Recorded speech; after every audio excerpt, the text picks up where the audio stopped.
Good evening, everyone, and welcome to this author interaction and book chat organized as a part of the NLF Reading Challenge 2021.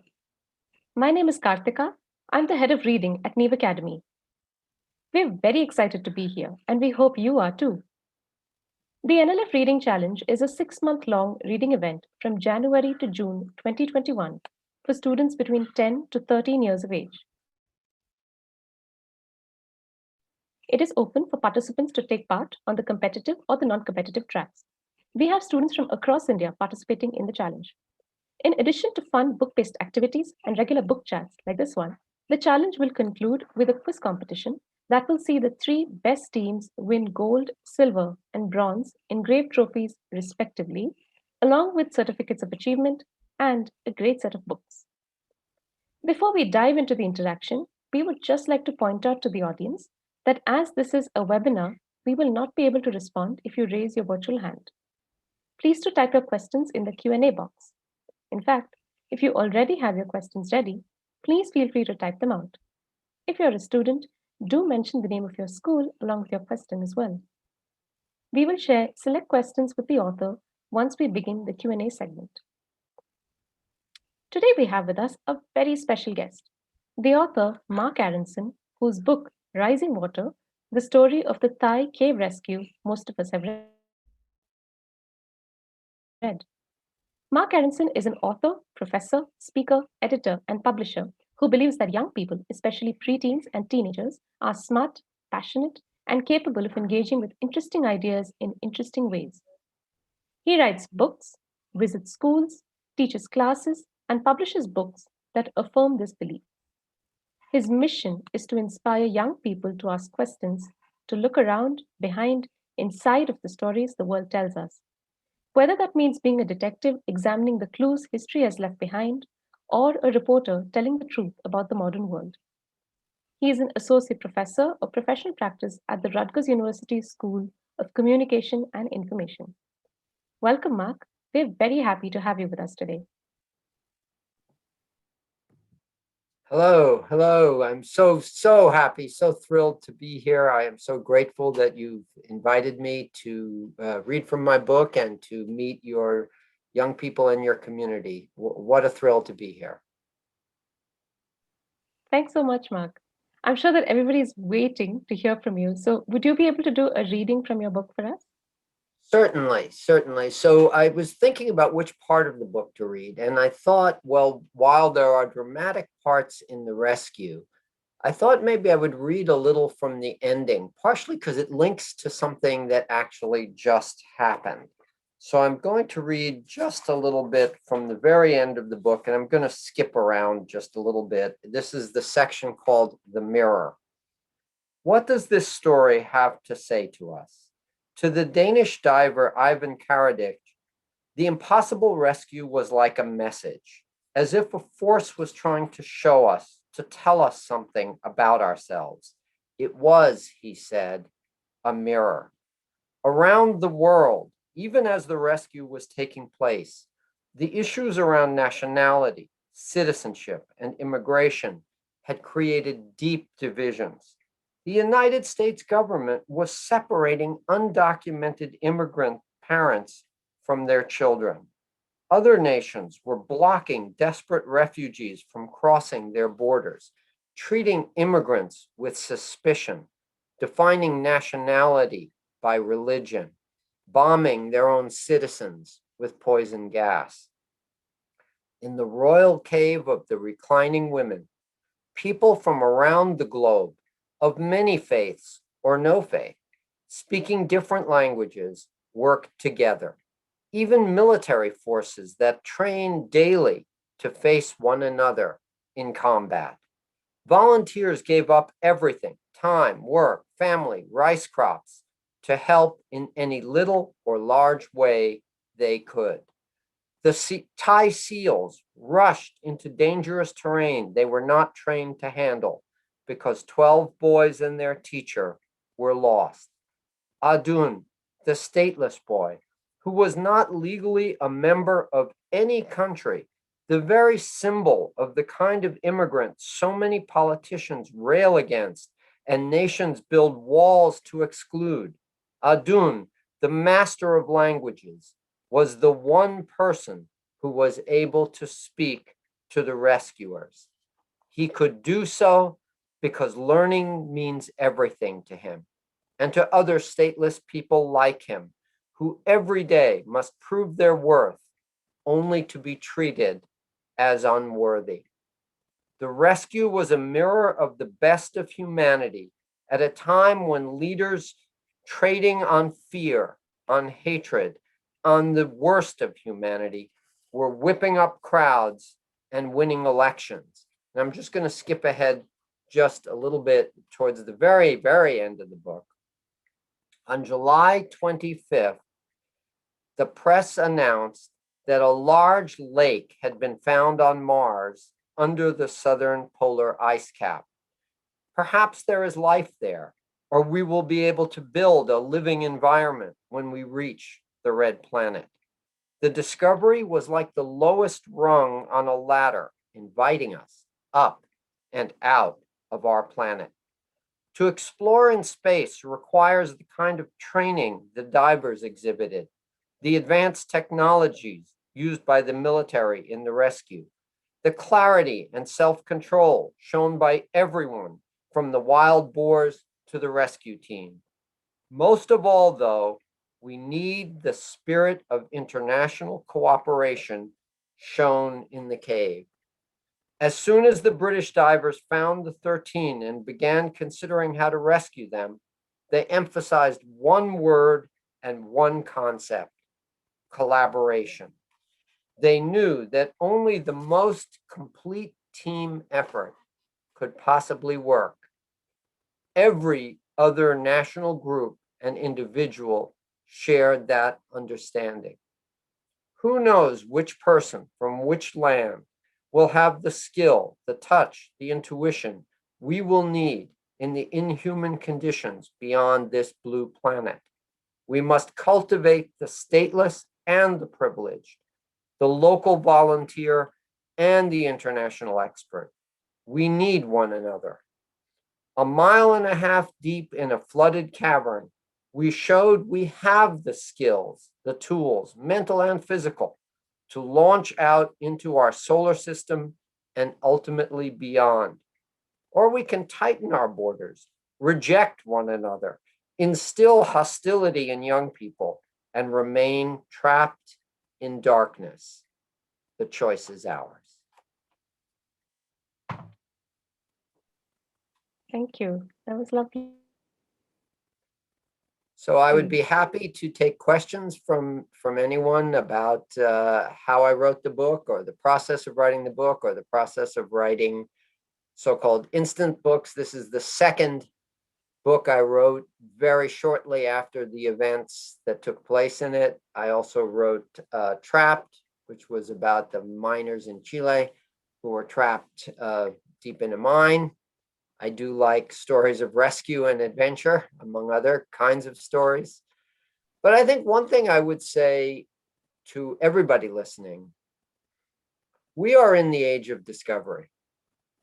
We are, you young people who have read my book or who are participating in this, you are entering the most explosive time of discovery in human history. And I can prove it to you. This is not just some guy saying something. In 1965, a computer scientist predicted that the speed and power of computers would double every 18 to 24 months.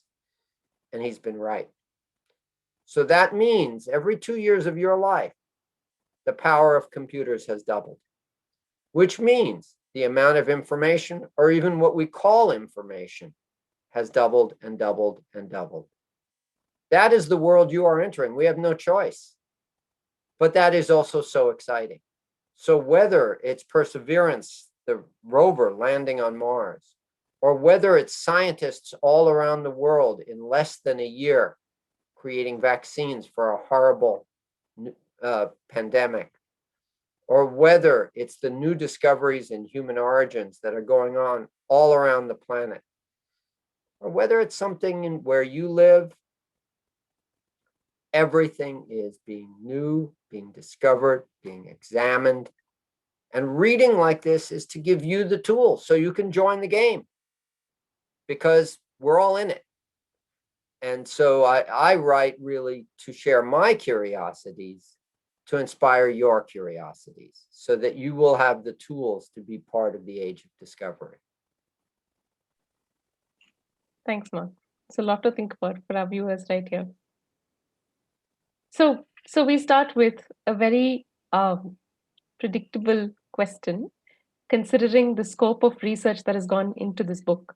I know that you've written about it, you've talked about in your articles in the media, you've talked about the fact that your family was on holiday when you got a call from your publisher about wanting to write this book or asking you if you want to write this book. So we have questions from Shivika Gupta from Neev Academy and Dhruv Chakraborty Nagri, who asked, what was your main inspiration for this book? Why did you choose to write about the Thai cave rescue? Yeah. And are there other rescues that you've written about? Did you want to spread information about this event? Well, the other rescue I wrote about, I think, I have a copy of it here, sorry, is Trapped, which was about the Chile mine rescue. I do like adventures, so that was one reason I did. But I really was moved when I read that Adun, who was stateless, was the only one who could speak to the English divers. When I thought of that moment of connection between this stateless boy, this boy who would really could never even have become a citizen of Thailand, could never marry, could never leave, could never go to college, could never get good jobs. He was there just to work and be silent. Turned out to be the connection, the hero. So that made me feel like this is a story I want to tell because of my own passion for internationalism. I should mention that my wife's father was from Guyana, the Caribbean country, but originally his family is from North India. And so I feel we've been to India several times, and I do feel a connection to India, but to many parts of the world. I've been to many parts of the world.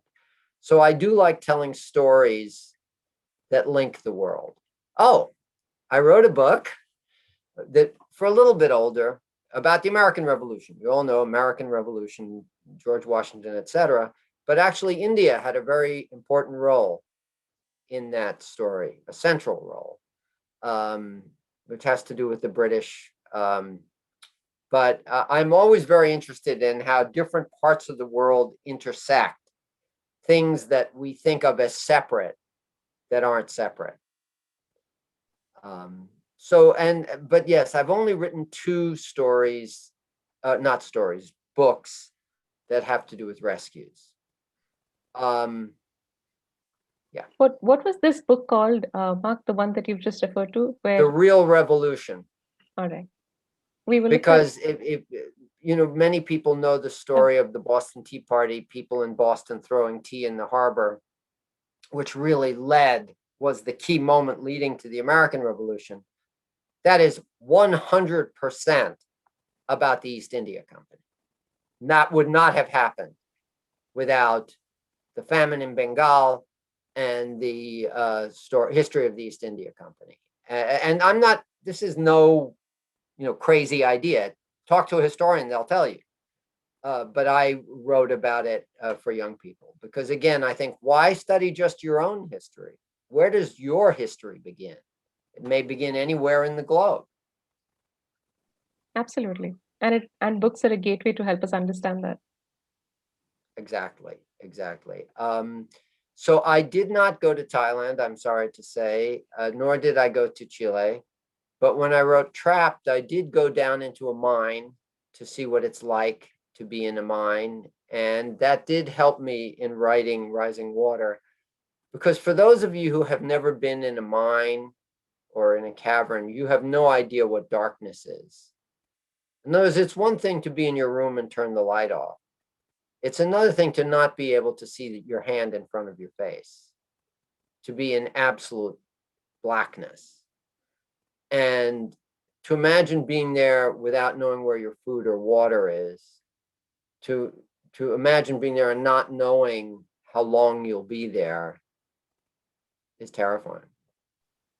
Absolutely. In fact, when I was reading the book and I was talking to my colleagues about it, I was asking them if any of them felt breathless as they were reading, because you're putting yourself in these minor shoes, in these boys' shoes, and it's terrifying. You're right. Well, I will tell you, I wrote the book and published it in hardcover, and I sent it to some of the divers involved in the rescue. And they then contacted me and made some corrections. So I made some corrections in the paperback. And I learned that really it was worse than I knew.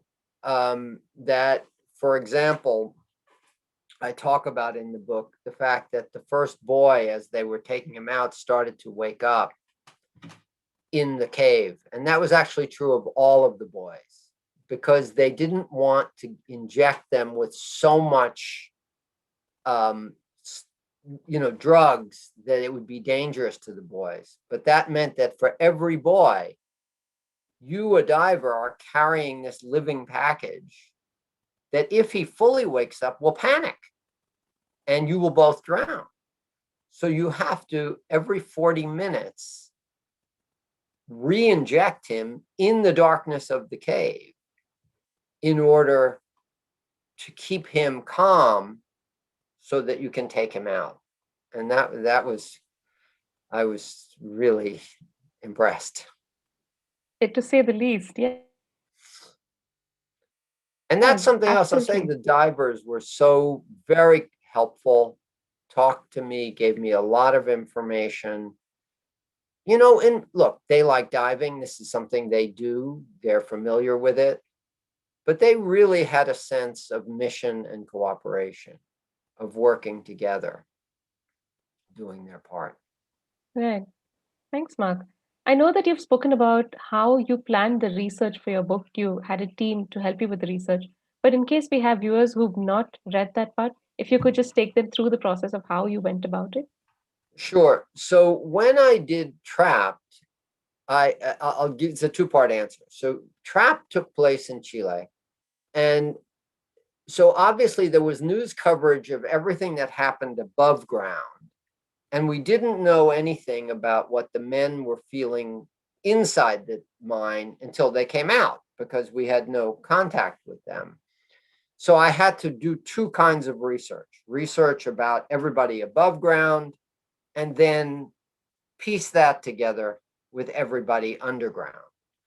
In studying the Thai case, I immediately realized that the coverage that was in English was limited.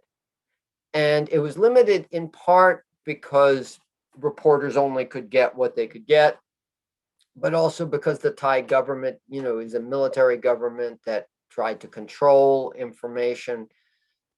So I hired people who could read Thai, not only to read the coverage in the newspapers, but to look at social media. What were people sharing on their websites, in their Instagrams, or different ways. But I also knew one of the key rescue teams was Chinese. And so I needed to understand what the Chinese press was saying about all this. I learned that a key player was a Japanese irrigation specialist. So I needed someone who could read Japanese. So I gathered this team that was bringing me information from all of these different sources. But let me tell you something really crucial. I think of history writing, nonfiction writing, as most similar to engineering. It's similar to Lego. What are the parts that fit together? So I needed a timeline going from one thing to the next. And for each part of the timeline, I had to explain what was this, how did this intersect with that, how did that build to this, how did that build to that. So each of these people who could read a different language was helping me to fill in all of those parts. Now, it was true that the stories didn't always match, and I had to try to figure out what made sense, what didn't make sense. Not so even much that people were lying or not telling the truth. They reported what they knew, and what they knew was partial. So I had to kind of piece these parts together. And then I would go back to my team and say, can you find out more about? Have you heard anything about? The hardest part was to get the experiences of the boys in the cave, which were not widely shared. There was a press conference afterwards. Adun and Ek came to New York, and I did get to hear them talk, although I did not get to interview them. So I had to make use of what I could. But really, it's not different from any of you young people writing a paper for school. You may have some information from books. You may have some information from the internet. You have to figure out, how do you piece all of these parts together so it adds up, so it makes sense? And that's what I did. I mean, yeah. Lovely. We have a question from, and it sounds like a very thorough and extensive process. I'm sure it must have been quite intense. Not too expensive, but yeah, I did have to. I paid everybody for their time. I mean, they were doing it, but it's really exciting, I have to say, gathering information from many places and piecing it together. You feel like you're, in the team figuring things out. It's quite exciting. Lovely. We have a question. We have an interesting question, Marc, from Soumya from Legacy School, who says, what is your take on how writers reimagine history? Ooh, what a perfect question. So I will answer it in two ways. Look, none of us is perfect. So any understanding that we have of history is partial. And it's also affected by our times. For example, right now, we are all dealing with issues with climate change and how the planet is, temperatures are rising, et cetera. We're all also thinking about pandemics and how viruses spread around the planet. Well, that affects how we look back at the past. And we look for evidence, how might climate change have affected societies in the past? We wouldn't have paid so much attention to that in the past if we were not so aware of it in the present. Similarly, there's a lot of emphasis now on women who perhaps were more invisible in histories in the past because we focused on kings or warriors or whatever, and didn't look as carefully at roles women played. So we ask new questions because we're paying attention to new things. But that's not limitless. In other words, just because we look in new ways and discover things we didn't know doesn't mean everything is equally true. We still need to use evidence. We still need to compare one idea with another idea. We may have a cool idea that turns out not to be true.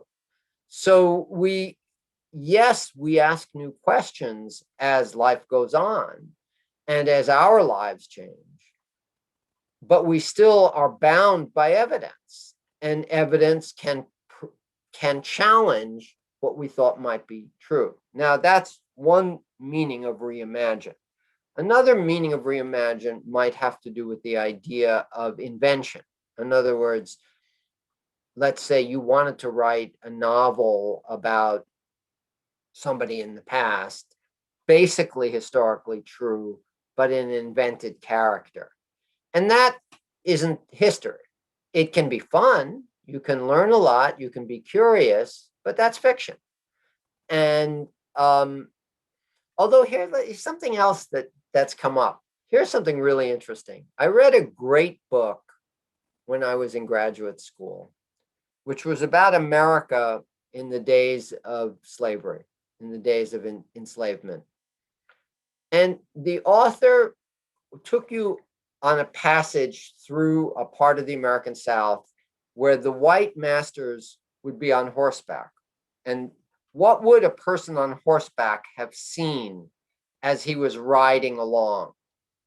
And then he imagined the same walk from the point of view of an enslaved person who's walking the same distance. So it's the same landscape, it's the same moment. It's just, what does the man on horseback see? what does the man walking see? And that to me is history, because you are taking, we don't have a diary from each of those people, but you are taking a physical location and showing how it was experienced so differently. Because, you know, in the South during enslavement, there were times when African Americans were asked not to look up because they shouldn't look directly at the master. And so you're seeing a different environment. And that is, I think, history. You know, my wife and I wrote 2 books together. One called Sugar Changed the World. It's the history of sugar, which, again, India plays a very important role in.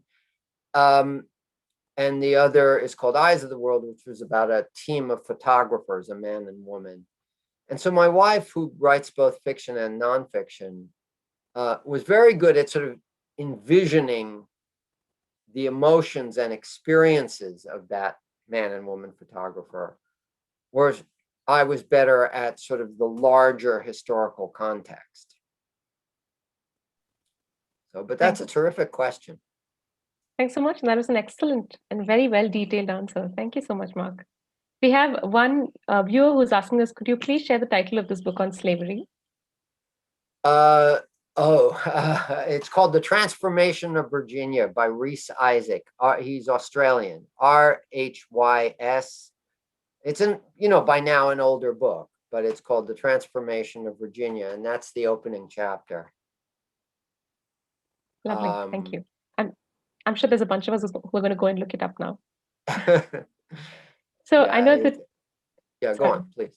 I was just saying that it looks like we have about 2 minutes left to wrap up your session. And so I'd like to end it with a question from one of the children called Deepika, who writes to you from Parikrama. And she says, hi, Anna. Anna is the term for elder brother. What was one of the most surprising things you learned in creating your books? Do you hear from your readers much? What kind of things do they say? I do hear from my readers. Often they have an assignment where the teacher will ask them to write to me. So it's somewhat standard. Most surprising, again, I have to go back to the fact that the boys in the cave were many of them, and Eck, were stateless. So in other words, what we think of it just as a rescue story was really a story about people, immigrants, people who are trying to make better lives, and really about borders.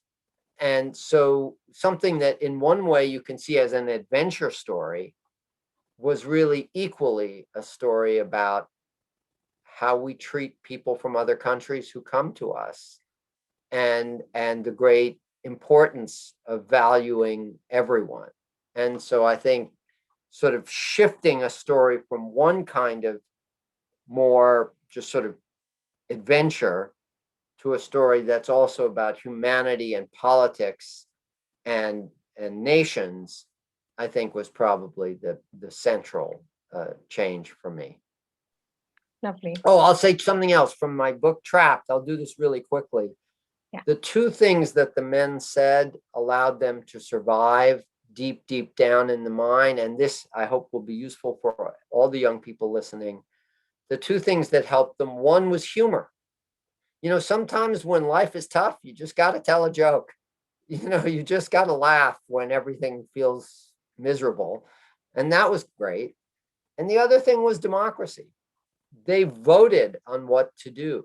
Because the one thing when you're in danger is you can't have somebody grumbling and saying, hey, everybody else is getting more than me, whatever.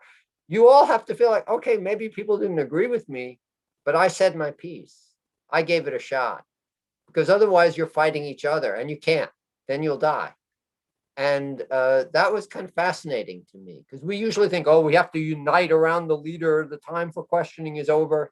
No, you express yourself, you discuss, you vote, and you work together. And that really was the kind of the message of the mine.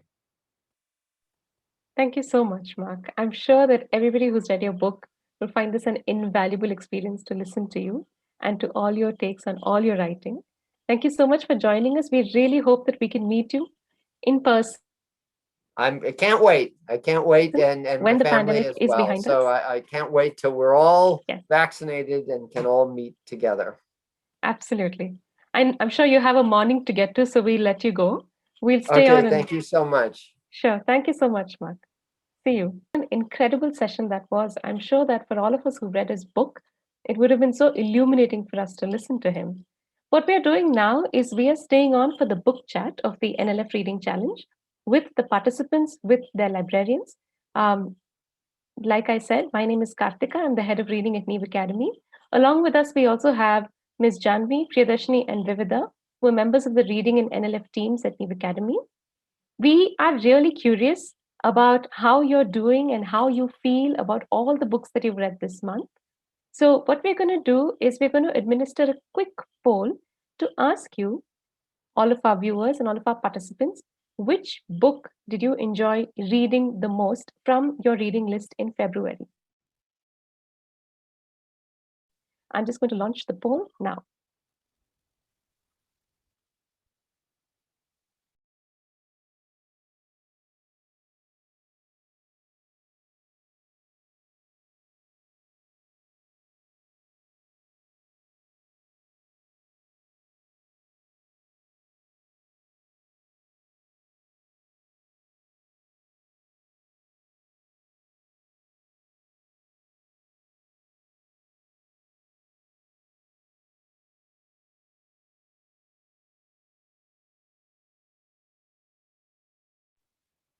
We're going to keep the poll on for a few more seconds to allow everyone, to give everyone a chance to vote, those who read the books.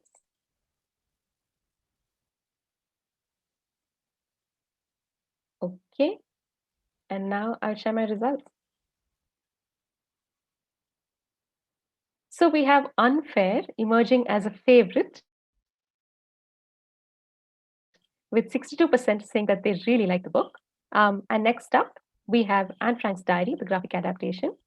Excellent, thank you for sharing. And we have Rising Water, the story of the Thai cave rescue at 27%. So we have Unfair in first place.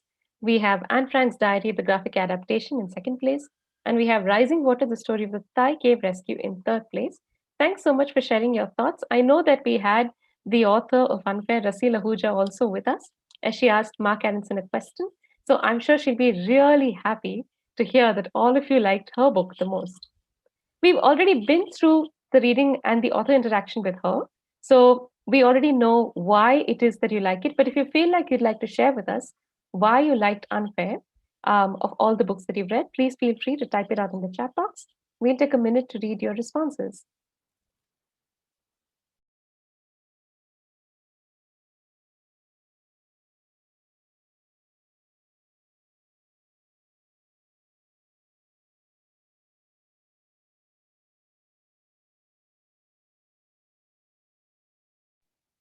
If you're having trouble typing it out in the chat box, please feel free to use the Q&A box.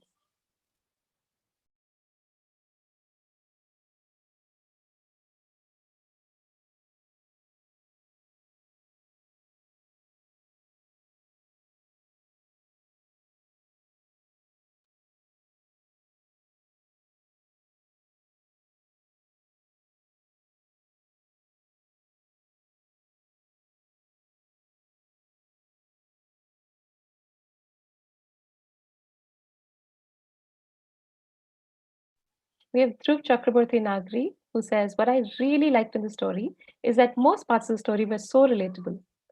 We have Miss Vinita, who says that her daughter Mukta liked Unfair because it's very closely related topic. It's a relatable topic. Tasmia Pasha from Parikrama Humanity Foundation in Jayanagar, who says, I liked Unfair because it's unlike anything that she's read so far, I'm guessing. Thank you so much. We also have some of you who've said that you liked Anne Frank's Diary, the graphic adaptation, and some of you who've said you liked Rising Water. Would you be able to tell us why you liked these books as well? Sia Agrawal, who says, I loved Unfair, as racism is a rising problem in our everyday community. There are also funny and relatable moments. Thanks so much, Sia. Monica Dalu from Parikrama Foundation, who says it was the most inspiring story. And Pravina, who says, when I was reading Unfair, I connected with the story. And Pravina writes to us from Parikrama, Sahakarnagar. Thank you so much for sharing all of your opinions. Those of you who've read Anne Frank's diary, the graphic adaptation, and those of you who've read Rising Water, could you tell us what you liked about it? Dhruv Chakraborty Nagari, who says, I really liked Anne Frank because it gives us a shiver of excitement. And that's interesting. While reading, and a lot of funny suspense. Thanks so much, Dhruv. Vinita, who says, Rising Water opened our eyes in knowing the event very clearly. That's true. It was like we could see all of the details coming alive before us. Thanks so much, Vinita. We'll just give it a minute to wait for a few more responses.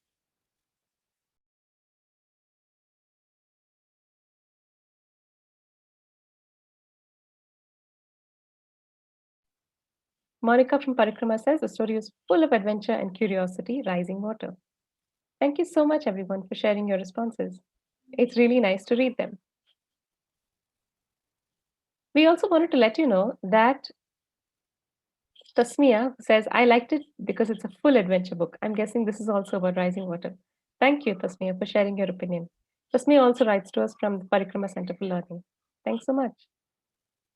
One of the things that we did over the course of this month's reading is that we had put out a book list, we had put out a prompt for an activity, and we have a bunch of interesting responses that we received. Our activity prompt for this month was, each of the lead characters in these books has unconventional childhoods, using grit and self-reliance in their everyday encounters. Which of these characters would you want as a friend and why? I'm sure all of you who are a part of the challenge have read this question and therefore will have thought about it and also have responded to it. I'll also wait for the slide to come up on the screen about our activity prompt. For the NLF Reading Challenge, each of the lead characters in these books has unconventional childhoods using grit and self-reliance in their everyday encounters. Which of these characters would you want as a friend and why? And as you can see, our winners for this particular prompt is Arith Krishna Biju from Trivandrum International School. I'll give you a minute to read what his response is. He draws a very personal connection to Coraline. He says that as someone who has shifted from a place that they spent most of their life in, I know how hard it is to move on from your old friends if you don't have contact with them. Thank you so much for your response, Arith. We really enjoyed reading it. Next up, our next set of winners are Monisha Dhal, Manasi V, Carmel Monica, and Vishwas A from Parikrama Center for Learning, Sahakarnagar. And I know that we have a few of these children with us, so I'm sure you're really excited to see this. I'll give you a minute to read what it is that they have said in their response.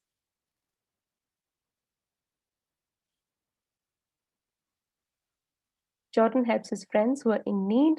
He brings out his friends' strengths and helps them to work on their weaknesses. He cares for his friends' feelings too. It is his, Jordan's compassion and resilience that encourages him and other friends to overcome their fears. Thank you so much for sending us your response. We really enjoyed reading it. And then the next set of winners we have are Abhinav Ahuja, Anusha Niyogi, Vanya Kaushal, and Jia Varshni from GD Goenka World School, Gurgaon, who have talked about the book, The Boy Who Harnessed the Wind. In their response, they say that his childhood, William Kamkwamba's childhood, is very adventurous. But the biggest attraction for me to be his friend is that he didn't only learn sciences, but he also used it to resolve a very big problem in his town, which is to provide electricity to every house at that time, when only 2% people had electricity in their house. Thank you so much, Abhinav, Anusha, Vanya, and Gianna. It was a delight to read your entries. Congratulations to all of you. We will be posting your responses on the social media pages of the Neev Literature Festival very soon. In addition to the winners, we also wanted to appreciate and mention especially Aryan Sharat Chandran and Johan Emmanuel from Trivandrum International School for their very well-written and engaging responses. Thank you so much for sending us your entries. We really liked reading them, and we hope you keep them coming. Now that we've had an author interaction, we've listened to Marc Aronson talking about his work talking about his process of writing Rising Water, talking about his thoughts on internationalism and why he thought it was important, we want to ask you, all of you who are here today, how do you feel about these author interactions? What is it like for you to interact with an author whose book you've read? We've had Debasmita Dasgupta talking to us about her book Nadia. We've had Rasi Lahuja talking to us about her book Unfair. And now we've had Marc Aronson talking to us about his book Rising Water. Would you be able to put your responses in the Q&A box? And we'll Mark.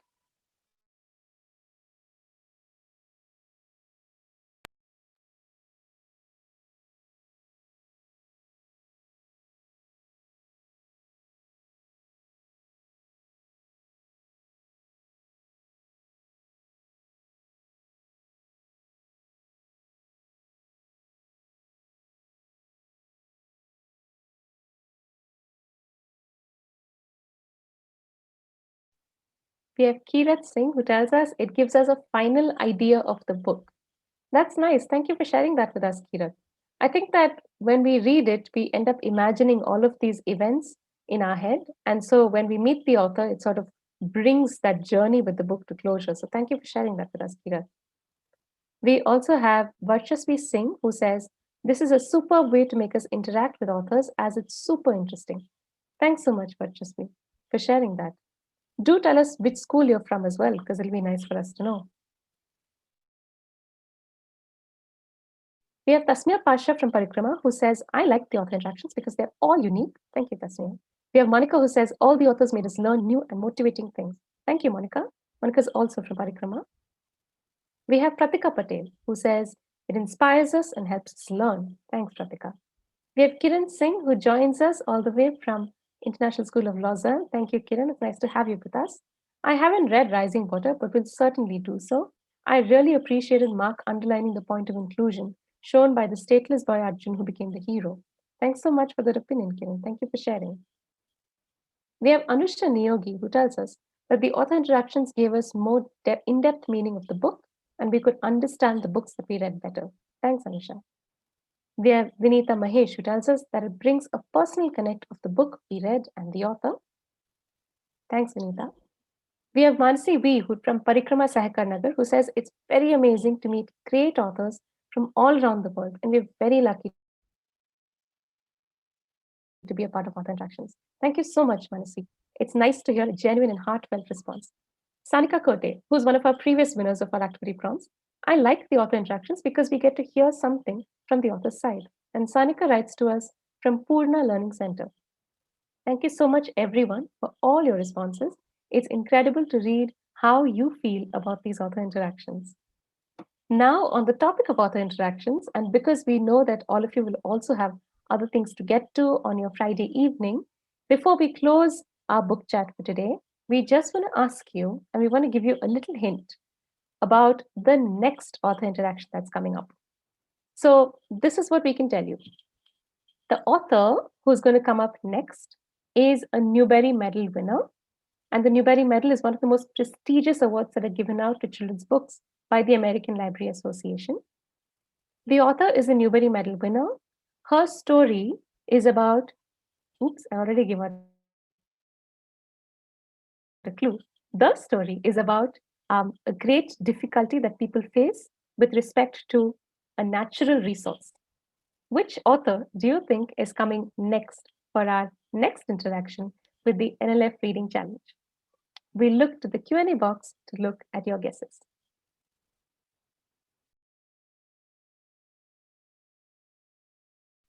We have Dhruv Chakrabarti asking, is the author Linda Sue Park? We'll wait for a few more responses, Dhruv, but thank you for your promptness.